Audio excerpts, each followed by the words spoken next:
Hello everyone, we're up to day 7 of my 22 push-up challenge. As always, you can read the notes on this posting for more details.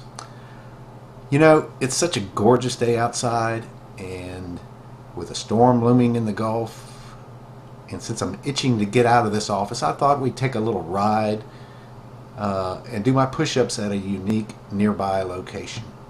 We can discuss PTSD and its relevance to veteran suicides along the way there. Just let me gear up and we'll be on our way.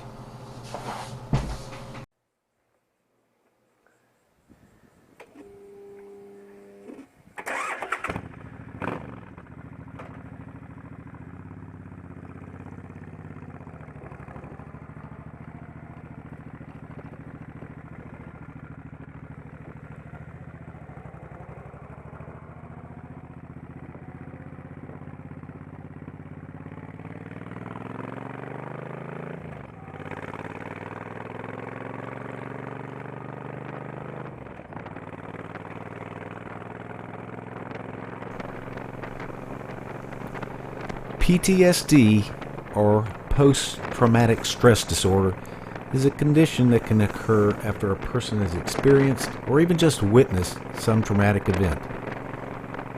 Typically, where some physical harm has occurred or perhaps was threatened.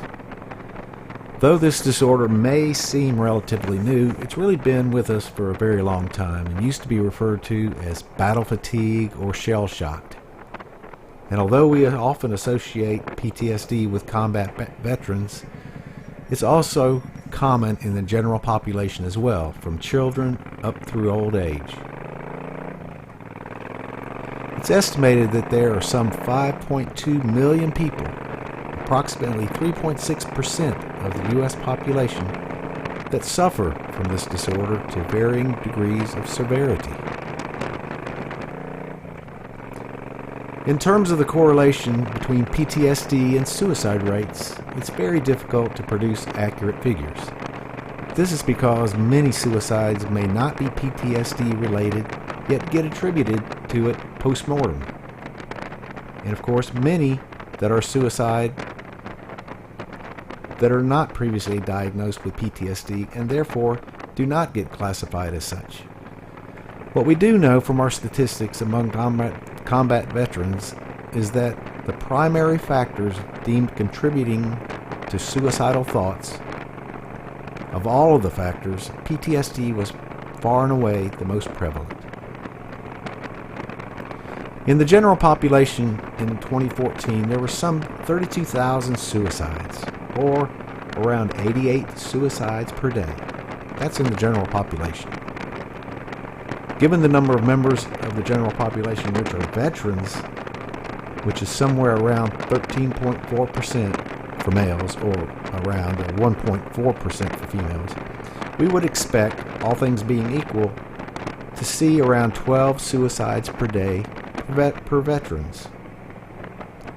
Instead, we see a number closer to 20 or 22, depending on how the numbers are counted, as referred to in this challenge. Much higher than in the general population. In any case, as some have noted, even one is too many, and much money and willpower will be required to make significant headway into reducing the occurrence. And I hope this challenge, in some way at least, helps with that effort. Well, I see our destination is coming up here on the right. It's a bit of an unexpected sight when you first encounter it. I know it was for me. This enigmatic sight was commissioned by George W. Barber, a wealthy local businessman who many may know from Barber's Motorsports and Museum just outside of Birmingham, Alabama. The museum contains a vast collection of vintage motorcycles and cars and related memorabilia. The stones you see here are constructed out of fiberglass and are said to be closely modeled and to scale with Stonehenge. I'll have to take their word for that. The word is also that he eventually plans to replace the stones with concrete or perhaps even real stone. In any event, It makes a nice backdrop for today's effort. Okay, well, we're here, so let's get these push-ups done.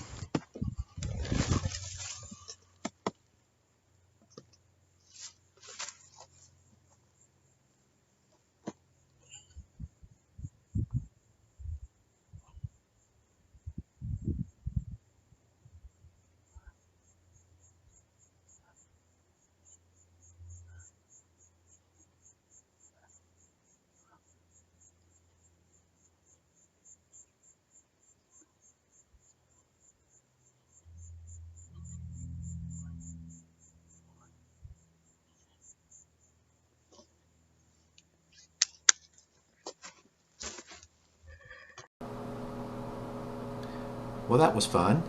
I hope you enjoyed our little excursion to an interesting site.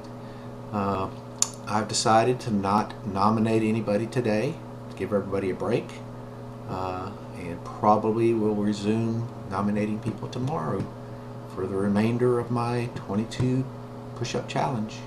So, see you tomorrow.